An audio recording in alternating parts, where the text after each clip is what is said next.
Desde a volta do regime democrático no Brasil há mais de 30 anos, os jovens se mobilizam por uma participação política mais efetiva, seja na campanha pelo impeachment do ex-presidente Fernando Collor ou nas manifestações de junho de 2013, que levaram milhões de brasileiros às ruas. No Levante Popular da Juventude, um coletivo que reúne militantes em 20 estados brasileiros, essa luta se intensifica em anos eleitorais. Dentro do Levante a gente discute muito também que a eleição não é um fim, né? Na luta dos jovens por direitos e melhorias, né, sociais. Mas a eleição é um momento crucial porque é um momento que a gente disputa a consciência dos jovens, né? Para que programa que vai nos favorecer, que vai pensar a juventude, novas formas de incluir a juventude dentro da política, né? A participação da juventude. A gente vê a juventude costumeiramente pressiona por novos canais de diálogo e faz um papel muito importante na vida dos partidos políticos e dos governos, que é criar essa pressão, uma pressão que é criativa, porque ela proporciona, naqueles partidos que conseguem a perceber essa demanda e respondê-la, de criar novos canais de participação. Com 16 anos, um jovem brasileiro pode influenciar diretamente os rumos do país através do voto. No entanto, a quantidade de eleitores entre 16 e 17 anos aptos a votar diminuiu em relação às últimas eleições municipais. Segundo dados do Tribunal Superior Eleitoral, este número caiu em aproximadamente 20%, o que ainda representa um índice maior que o total de jovens da mesma faixa etária que votaram em 2014, ano de eleições federais. O jovem talvez sinta que a sua participação é menos relevante, é menos impactante no plano federal, porque há um distanciamento dos parlamentares, claro que ficam em Brasília, a capital é em Brasília, do que aquele momento em que os candidatos, os parlamentares e os prefeitos são da sua própria cidade. Em tempos mais recentes também a gente vê uma polarização muito grande, principalmente na política no plano federal. Então para quem está entrando na política sem uma posição formada por um desses lados que polarizados, talvez fique difícil e não se sinta nem a vontade ou a motivação de entrar num cenário de tanta disputa. A gente faz uma leitura também de que o sistema político brasileiro ele está apodrecido, né? Tem um problema de que os jovens não conseguem se sentir representados nessas instâncias de decisão política, nas câmaras. Então, o processo de eleição é importante para a gente debater com a juventude de que maneira a gente pode participar mais, né? E nesse sentido a gente acha que a gente tem que fortalecer as frentes amplas e que são democráticas, né? Que vão lutar para que a democracia se efetive, para que os jovens tenham mais participação na política e que consiga trazer a juventude mais para perto. A classe política tem frustrado mais do que deixado as pessoas satisfeitas de um modo geral, e não é diferente com a juventude.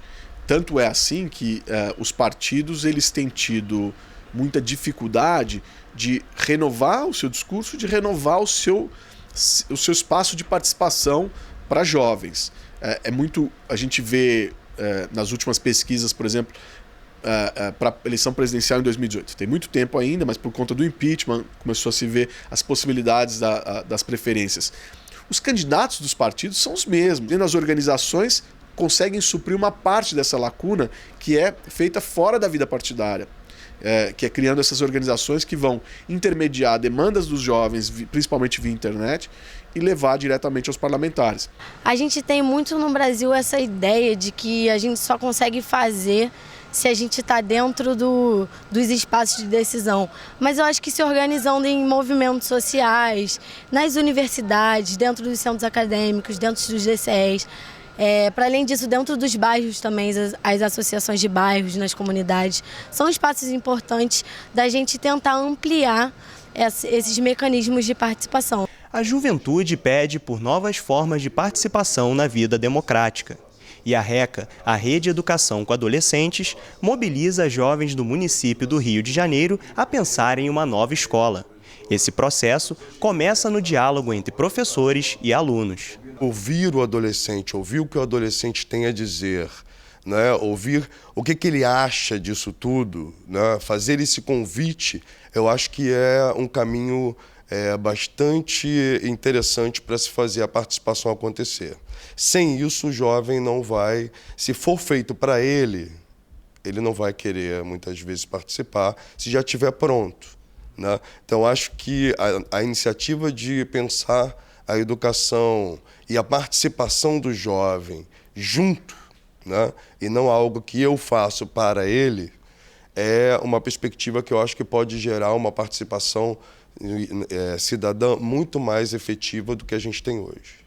A RECA atua com jovens do segundo segmento, que compreende as turmas do 6º ao 9º ano. São estudantes que ainda não podem votar. Eu lembro quando eu era adolescente, né, e eu estava na 8ª série, na época, eu tinha muita vontade de participar. Eu lembro que era um período de abertura política, 1989, a primeira eleição para presidente, e eu tinha 14 anos e queria muito participar, eu queria votar, inclusive. Eu lembro que tinha uma colega minha que tinha 16, já podia votar, e ela tinha um candidato que não era o meu, e eu ficava tentando convencê-la a votar no meu candidato, porque eu não podia votar, então eu tinha que garantir um voto, enfim. O jovem sempre teve muito pouco espaço na política, muitas vezes em famílias tradicionais, a opinião, a vontade do jovem pouco ouvida. Felizmente isso vem mudando em algumas estruturas da nossa sociedade. As famílias, me parece que vem se abrindo um pouco mais. O argumento de autoridade, tão comum então nas famílias, simplesmente por ser adulto, a minha opinião, adulto deve prevalecer em relação ao do jovem. Isso não tem muito espaço numa sociedade democrática. Claro que as famílias nem sempre são estruturas democráticas, mas eu estou fazendo esse paralelo para dizer, isso se reproduz também nas estruturas políticas. Então, o tradicional político é o homem branco, dos seus 40, 50 anos, não é uma pessoa acostumada a escutar verdadeiramente a opinião de um jovem e absorver e levar em consideração. Nós temos uma legislação voltada para a educação do jovem e adolescente, da criança e do adolescente, que muitas vezes não é cumprida dentro da escola por conta desses melindres que a gente ainda tem em relação à sociedade. O que o pai vai achar, o que a mãe vai achar, né? E muitas vezes a gente não pergunta o que o jovem vai achar e o que o adolescente vai achar, né? E muitas vezes isso é desconcertante. Se a gente não sabe isso ainda na escola, imagina o candidato, muitas vezes, que está muito distante disso, dessa realidade. Para efetivar a atuação dos adolescentes, a rede reuniu as demandas deste público para levá-las aos candidatos à Prefeitura do Rio de Janeiro. As candidaturas são públicas, né, para cargos públicos. Então, eu acho que é um canal de comunicação que a gente pode ter com a sociedade, né? E diretamente com o poder público, afinal de contas eles são candidatos a um cargo público e se forem eleitos eu acho que eles precisam ter esse compromisso de ouvir a escola, né? E ouvir a escola é ouvir o funcionário, é ouvir a direção e é ouvir os estudantes também.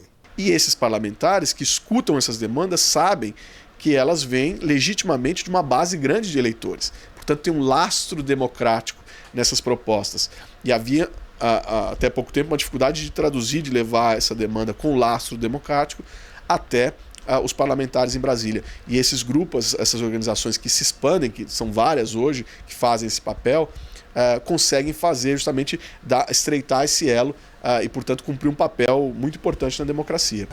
No Reino Unido, durante a votação do Brexit, que foi o plebiscito pela saída ou não do Estado da União Europeia, 64% dos eleitores entre 18 e 24 anos decidiram pela permanência, enquanto 49% dos adultos na faixa de 50 a 64 anos e 58% das pessoas com mais de 65 anos optaram pela saída.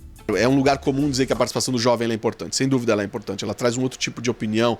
Como houve uma baixa participação de jovens, esse resultado foi, talvez, definitivamente afetado pela ausência de jovens. Então o resultado que todos nós conhecemos foi que aprovou a saída do Reino Unido da União Europeia. E aí a gente tem um problema que é, uma dúvida, melhor dizendo, que é, será que essa decisão representa tão bem a composição total daquela sociedade ou ela representa apenas ou majoritariamente a opinião das pessoas mais velhas que compareceram às urnas? Aí fica a mensagem, nesse caso, de como é importante a participação dos jovens.